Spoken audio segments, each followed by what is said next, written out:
बिस्मिल्लाहिर्रहमानिर्रहीम। अस्सलाम वालेकुम दोस्तों। Retailer account versus merchant account. Retailer account और मर्चेंट अकाउंट दोनों कारोबार में माली लेन देन के लिए इस्तेमाल होते हैं, लेकिन उनके दरमियान कुछ बुनियादी फ़र्क होते हैं।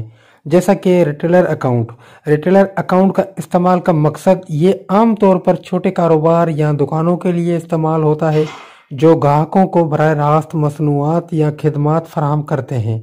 ट्रांजैक्शन की नौयत: रिटेलर अकाउंट नगद, कार्ड्स या मोबाइल वॉलेट्स के जरिए ग्राहकों से अदायगी वसूल करने के लिए होता है।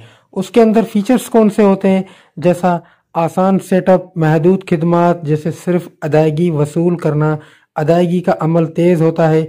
मिसाल ग्रोसरी स्टोर, गारमेंट्स शॉप या छोटे रिटेल आउटलेट्स वगैरह। मर्चेंट अकाउंट क्या होता है, इस्तेमाल का मकसद क्या होता है, मैं आपको बताता हूँ। यह खास तौर पर ऑनलाइन या बड़े कारोबारी इदारों के लिए होता है जो कार्ड या डिजिटल अदायगियों को प्रोसेस करने के लिए बैंक के साथ अकाउंट रखते हैं, उनके लिए होता है। ट्रांजैक्शंस की नौयत क्या होती है? Merchant account card payment gateways, online अदायगी सिस्टम्स और बड़े पैमाने पर ट्रांजैक्शंस के लिए इस्तेमाल होता है।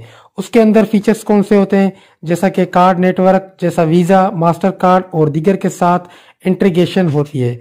ऑनलाइन ट्रांजैक्शन की सहूलत, सेफ्टी और फाइनेंशियल रेगुलेशन पर अमल दरामद। मिसाल ई कॉमर्स वेबसाइट, रेस्टोरेंट्स या बड़े चैनल्स जो कार्ड या डिजिटल अदायगियां कबूल करते हैं, उनके लिए होता है। उसके अलावा आपको कौन सा अकाउंट मुंतखब करना चाहिए? अगर आपके ग्राहक ज्यादातर दुकान पर आकर खरीदारी करते हैं तो रिटेलर अकाउंट काफी होगा। अगर आप ऑनलाइन कारोबार करते हैं या कार्ड नेटवर्क वगैरह के जरिए अदायगियां वसूल करना चाहते हैं तो मर्चेंट अकाउंट आपके लिए बेहतर होगा। उम्मीद करता हूं ये मालूमात आपको पसंद आई होगी दोस्तों। अल्लाह हाफिज।